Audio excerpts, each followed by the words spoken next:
Buenos días y bienvenidos. Soy el doctor Jorge Almendares, radiólogo.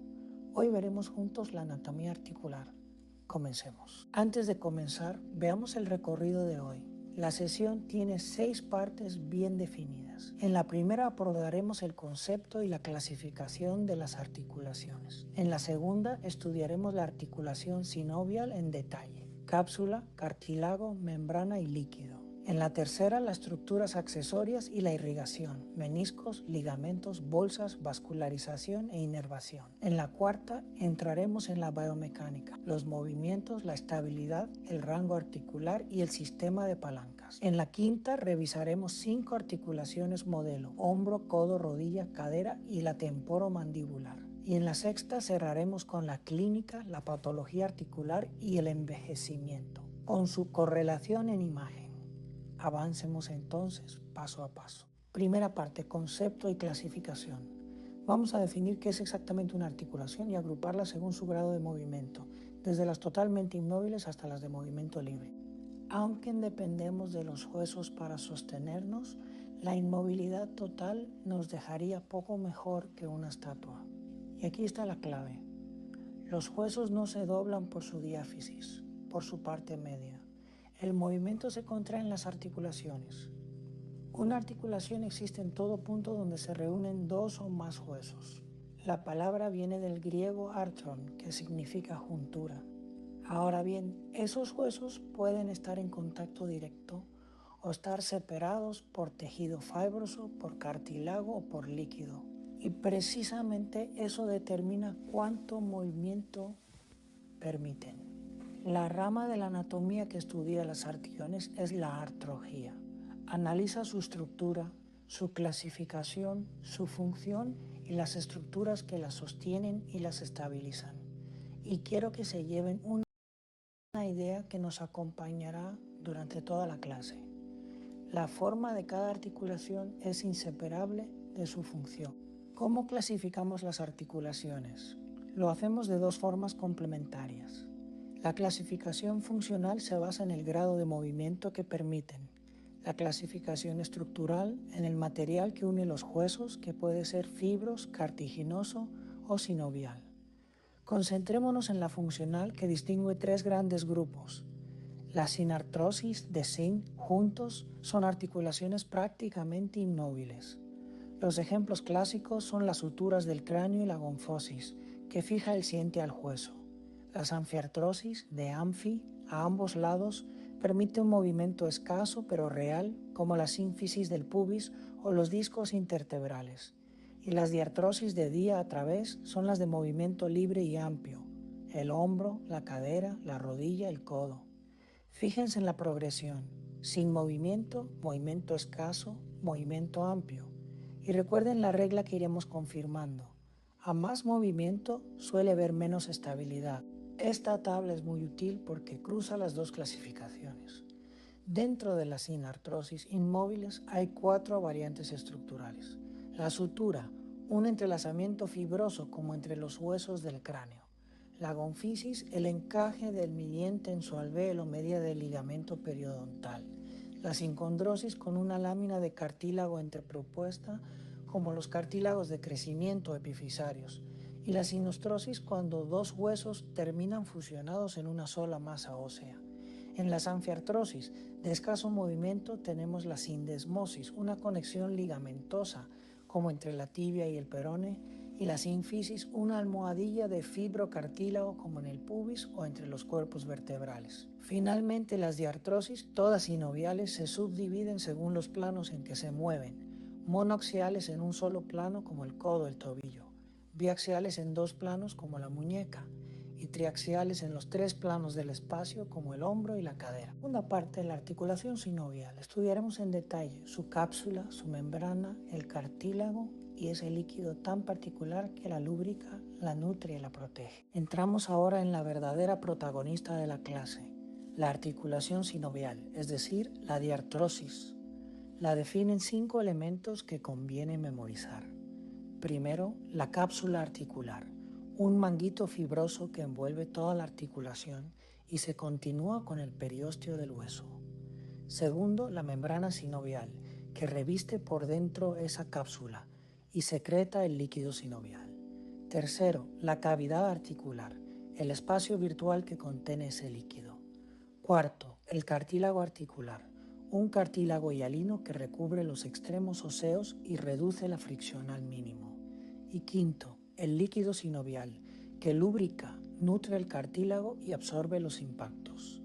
Observen el corte sagital de la imagen. A la izquierda, el esquema general de una sinovial. A la derecha, la rodilla real, donde reconocemos cada uno de estos componentes. Este es el modelo que debemos tener siempre en mente. Detengámonos en cartílago articular porque es una estructura fascinante. Es cartílago hialino, de apenas 2 a 4 milímetros de espesor, y su superficie es tan lisa que su coeficiente de fricción es menor que el de hielo deslizando sobre hielo. Tiene 4 rasgos clave. Es hialino y liso, lo que reparte las cargas y permite un deslizamiento casi sin fricción entre los huesos. Es avascular y aneural, carece de vasos y de nervios, y por eso sus lesiones duelen poco al principio y, lamentablemente, cicatrizan mal. Se nutre por difusión desde el líquido sinovial y la carga cíclica, el propio movimiento, actúa como una bomba mecánica que lo alimenta. Y posee una matriz muy especializada, condrocitos inmersos en colágeno tipo 2 y proteoglucanos, con cerca del 70% de agua. La clave clínica es fundamental. Su capacidad de reparación es muy limitada y su desgaste progresivo es precisamente la base de la artrosis. Hablemos ahora del líquido sinovial. Es un ultrafiltrado del plasma sanguíneo al que la membrana sinovial añade ácido hialurónico. Es vieso y transparente, de un aspecto muy parecido a la clara de huevo, y de ahí viene su nombre, sinovia, que significa con huevo. Un dato que sorprende. En una rodilla sana hay menos de 3 mililitros y medio de este líquido. Tiene una propiedad muy interesante. Es tixópico. Se vuelve menos vieso con el movimiento y por eso conviene calentar la articulación antes del esfuerzo. Cumple 4 funciones que debemos recordar. Lúbrica, reduciendo la fricción entre los cartílagos. Nutre, aportando oxígeno y nutrientes a ese cartílago que, como vimos, es avascular. Amortiga, absorbiendo y distribuyendo las cargas y los impactos. Y fagocita, porque sus macrófagos eliminan detritos y microbios. Es, en pocas palabras, mucho más que un simple lubricante. Tercera parte, las estructuras accesorias y la irrigación. Veremos meniscos, ligamentos y bolsas sinoviales y cómo llegan los vasos y los nervios a la articulación. Muchas articulaciones cuentan con estructuras accesorias que mejoran su función. Veamos 4. Los meniscos y discos articulares son almohadillas de fibrocartílago que dividen la cavidad, canalizan el líquido sinovial y adaptan las superficies. El mejor ejemplo es la rodilla. Las almohadillas adiposas rellenan espacios y protegen el cartílago, cambiando de forma al moverse los huesos. Los ligamentos son engrosamientos que refuerzan la articulación. Pueden ser intrínsecos o extrínsecos, extracapsulares o intracapsulares. Y las bolsas sinoviales o bursas son sacos de líquido situados donde hay rodillo entre tendón y hueso o bajo la piel. Reducen la fricción y amortiguan, como en el hombro. ¿Cómo se nutren y cómo se inervan las articulaciones? Empecemos por la irrigación. Las arterias articulares forman anastimosis periarticulares, es decir, verdaderas redes alrededor de la articulación que garantizan el flujo sanguíneo en cualquier posición, esté flexionada o extendida. Pasemos a la inervación, y aquí conviene recordar un principio clásico, la ley de Hilton. El nervio que inerva un músculo que cruza una articulación inerva también esa articulación y la piel que la recubre. Es una regla elegante y muy útil en la exploración clínica. La cápsula y los ligamentos son especialmente ricos en propioceptores y en nociceptores, que informan al sistema nervioso sobre la posición, el movimiento y el dolor. Por eso la propiocepción es absolutamente clave, tanto en la estabilidad articular como en la rehabilitación después de una lesión. Cuando un paciente se recupera de un esguince, buena parte del trabajo es reeducar esa propiocepción. Cuarta parte, la biomecánica. Veremos qué estabiliza una articulación, cómo describimos sus movimientos y por qué el cuerpo funciona como un sistema de palancas. Entramos en la biomecánica con una pregunta central. ¿Qué estabiliza una articulación? La estabilidad no depende de un solo factor, sino de la suma de varios. Y aquí hay una regla de oro que conviene grabar. Cuando una articulación gana movilidad, casi siempre pierde estabilidad. Veamos los factores. La congruencia ósea, es decir, la forma en que encajan las superficies, es muy estable, por ejemplo, en la cadera. Los ligamentos que actúan como frenos pasivos y limitan los movimientos excesivos.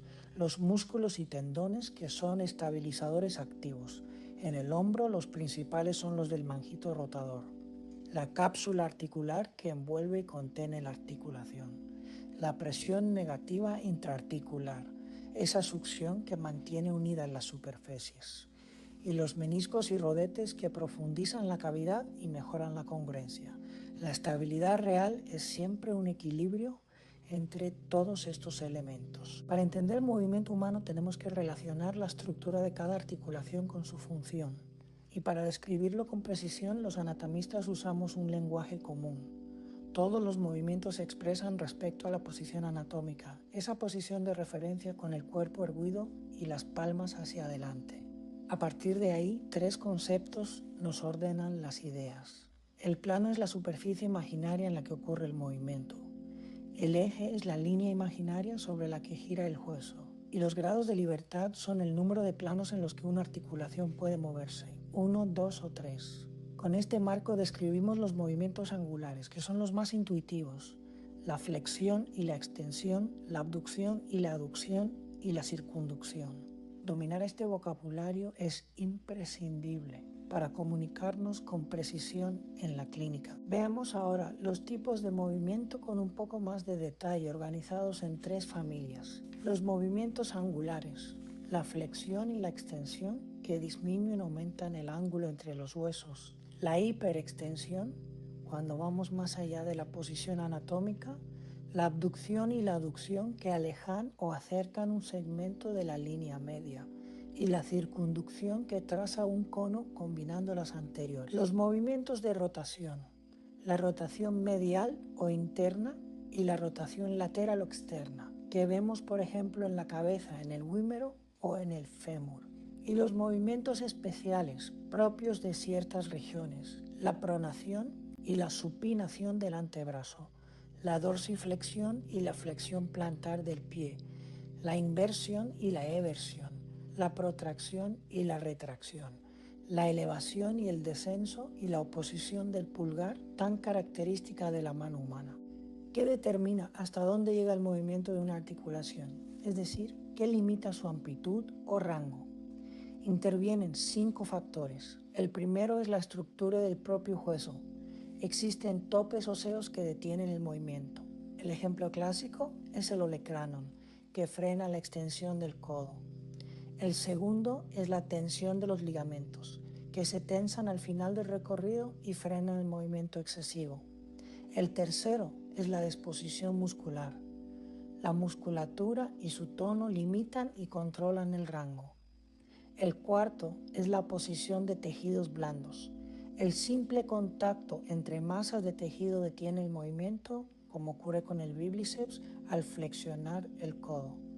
Y el quinto son los factores individuales, la edad, el sexo, el entrenamiento de la flexibilidad e incluso hormonas como la relaxina, que aumenta la laxitud durante el embarazo. Todos ellos explican por qué el rango varía tanto de una persona a otra. Un concepto que me gusta especialmente. El aparato locomotor funciona con palancas. En toda palanca, el hueso es la vara rígida. La articulación es el punto de apoyo o fulcro y el músculo aplica la fuerza. Hay 3 géneros de palanca.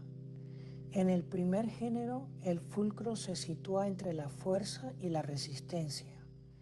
El ejemplo es la articulación atlanto-occipital, la cabeza equilibrada sobre la columna. En el segundo género, la resistencia queda entre el fulcro y la fuerza. Lo vemos al ponernos de puntillas apoyados en la articulación del pie. En el tercer género, que es con diferencia el más frecuente en el cuerpo, la fuerza se aplica entre el fulcro y la resistencia. El ejemplo perfecto es la flexión del codo por el bíceps. Entender el cuerpo como un sistema de palancas nos ayuda a comprender la fuerza, la obesidad y el porqué de muchas lesiones. Quinta parte, 5 articulaciones modelo. Vamos a aplicar todo lo aprendido al hombro, el codo, la rodilla, la cadera y la articulación temporomandibular. Antes de ver ejemplos concretos, ordenemos los 6 tipos de articulación sinovial según su movimiento. La artrodia o articulación plana es no axial y permite deslizamiento. Por ejemplo, las intercarpianas o la acromioclavicular. El gínglimo o bisagra es monoaxial y permite flexión y extensión. El codo, la rodilla y el tobillo. La trocoe o pivote es monoaxial de rotación, como el atlantoaxio o la radiocubital proximal. La condilea o elipsoides biaxial, como la muñeca o las metacarpofalángicas. La articulación en silla de montar, también biaxial, con el ejemplo característico de la carpometacarpiana del pulgar. Y la enartrosis o esferoide triaxial y multiaxial, la de mayor libertad de movimiento, el hombro y la cadera. Con esta clasificación en mente, veamos ahora una por una las articulaciones modelo más importantes del cuerpo. Empecemos por el hombro, el ejemplo por excelencia de enartrosis. Es una articulación esferoidea, triaxial, y tiene un título que conviene recordar. Es la articulación más móvil de todo el cuerpo, pero esa enorme movilidad tiene un precio, y aquí volvemos a nuestra regla. El hombro sacrifica estabilidad a favor del movimiento. Por eso depende tanto de sus refuerzos. El rodete glenomedio profundiza la cavidad, que de por sí es poco profunda. El manguito rotador aporta estabilidad activa y los ligamentos glenomerales completan el sostén. Además cuenta con varias bolsas sinoviales que reducen la fricción. La subacromial, la subdeltoidea y la subescapular. Como radiólogo les adelanto que, por esta misma inestabilidad, el hombro es una de las articulaciones que con más frecuencia estudiamos por luxación y por patología del manguito. Vamos al codo. Es una articulación en bisagra entre el húmero, el clívito y el radio, que además aloja en su interior la articulación radiocubital proximal. En cuanto al tipo, es un gínglimo troclar, monoaxial. Permite fundamentalmente flexión y extensión. Tiene 3 componentes, la húmero cubital, la húmero radial y la radiocubital proximal, que es la responsable de la pronosupinación del antebrazo. Sus estabilizadores principales son los ligamentos colaterales, el cubital y el radial, junto con la cápsula articular. Y en la clínica el codo nos da cuadros muy frecuentes, la epicondilitis, conocido como codo de tenista, la luxación posterior, especialmente en caídas, y las fracturas de olecrano. Es una articulación aparentemente sencilla, una bisagra pero con una gran importancia funcional y clínica. Llegamos a la rodilla, la mayor articulación del cuerpo humano. Funciona esencialmente como una bisagra modificada, y su estabilidad depende de un conjunto de estructuras que trabajan en equipo. Los ligamentos cruzados, el anterior y el posterior, controlan el desplazamiento anteroposterior. Los ligamentos colaterales, el medial y el lateral, controlan la estabilidad hacia los lados. Y los meniscos, medial y lateral, amortiguan las cargas y adaptan las superficies. En las imágenes observamos la vista anterior en su capa superficial y una sección parasagital, y también la vista posterior en sus capas superficial y profunda. Es una articulación que soporta el peso del cuerpo y que, por su exposición en el deporte, es de las que con más frecuencia lesionamos y estudiamos por imagen. La rodilla será, de hecho, nuestro ejemplo para la correlación radiológica. Veamos la cadera, la otra gran enartrosis del cuerpo. Es una articulación esferoidea, triaxial, permite flexo-extensión, abducción-adducción y rotación. Pero a diferencia del hombro, con el que comparte forma, La cadera es muy estable. ¿Por qué? Porque combina tres factores: un acetábulo profundo que envuelve la cabeza femoral, el rodete acetabular que lo profundiza aún más, y ligamentos muy potentes como el ilio femoral. Su función es soportar el peso corporal y transmitirlo desde el tronco hacia el miembro inferior. En la clínica detectan la fractura de cadera en el anciano, tan relevante en salud pública, la artrosis, que aquí llamamos coxartrosis, y la displasia del desarrollo en el recién nacido.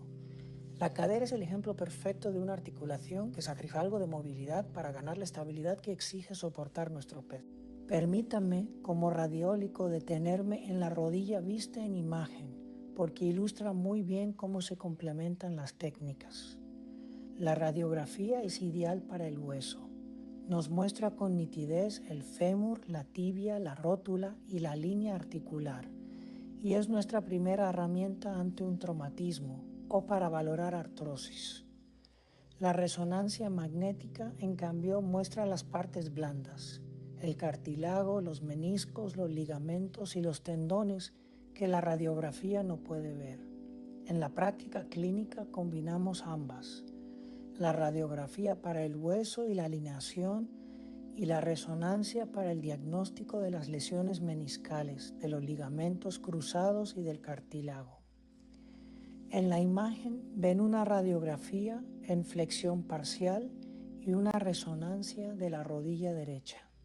Cada técnica aporta una parte distinta de la misma historia, y saber cuándo pedir cada una es parte esencial del criterio clínico. Cerramos las articulaciones modelo con la temporomandibular, la ATM, que tiene una particularidad: es la única articulación móvil del cráneo. Un disco articular la divide en dos cavidades y eso le permite combinar dos movimientos, bisagra y deslizamiento. En cuanto al tipo, es una sinovial bicondilia y funciona en ambos lados a la vez de forma sincronizada. Permite la abrasión y el cierre, es decir, el descenso y la elevación de la mandíbula, la protrusión y la extrusión y los movimientos de lateralidad. Su particularidad más elegante es que el disco permite que la mandíbula gire y al mismo tiempo se deslice hacia adelante cuando abrimos la boca. En la clínica es fuente de cuadros muy frecuentes: la disfunción temporomandibular, el bruxismo, los chasquidos al abrir la boca y la luxación mandibular. Y la sexta y última parte, la clínica y el ciclo vital. ¿Qué ocurre cuando la articulación falla? Y cómo cambian nuestras articulaciones con el paso de los años. Entremos de lleno en la clínica. ¿Qué ocurre cuando la articulación falla? Repasemos los cuadros más frecuentes. El esguince es el estiramiento o la rotura de ligamentos por un movimiento forzado. Es típico del tobillo y de la rodilla. La luxación es la pérdida del contacto entre las superficies articulares. Es común en el hombro precisamente por su gran movilidad. La bursitis es la inflamación de una bolsa sinovial por sobreuso o presión repetida en el hombro, el codo o la rodilla. La artrosis es el desgaste del cartílago articular con dolor y rigidez. Es la artropatía degenerativa más frecuente. La artritis reumatoide es una enfermedad autoinmune que inflama la membrana sinovial y termina destruyendo la articulación. Y las lesiones de menisco y de ligamentos cruzados son típicas de la rodilla en el deporte. A remudo requieren resonancia magnética y cirugía artroscópica. Reconocer estos cuadros es el pan de cada día en la práctica. Terminemos viendo qué les ocurre a las articulaciones con el paso de los años. Con la edad pierden movilidad y se vuelven más vulnerables. Son cambios graduales y en buena parte prevenibles. Disminuye la producción de líquido sinovial y con ella la lubricación de la articulación. El cartílago articular se adelgaza y se desgasta poco a poco. Los ligamentos se acortan y pierden flexibilidad, lo que reduce la amplitud del movimiento y, como consecuencia, aumenta la predisposición a la artrosis. Pero quiero terminar con una buena noticia y quiero subrayarla.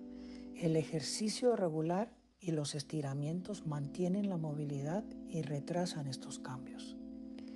El movimiento, bien dosificado, es literalmente salud para nuestras articulaciones.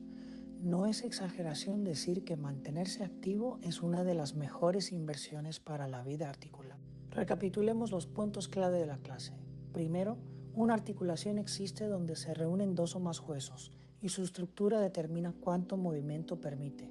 Segundo, funcionalmente distinguimos sinartrosis inmóviles, anfiartrosis semimóviles y diartrosis de movimiento libre. Tercero, la articulación sinovial se define por 5 elementos: cápsula, membrana, cavidad, cartílago vascular y líquido sinovial. Cuarto, la estabilidad es un equilibrio entre huesos, ligamentos, músculos y presión. Y recuerden, a más movilidad, menos estabilidad. Quinto, los movimientos se describen siempre respecto a la posición anatómica y el cuerpo funciona como un sistema de palancas. Y sexto, el hombro, el codo, la rodilla, la cadera y la temporomandibular nos muestran cada uno cómo la forma se adapta a la función.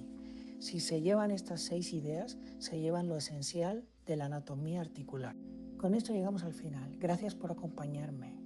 Recuerden, la forma es inseparable de la función. Hasta pronto.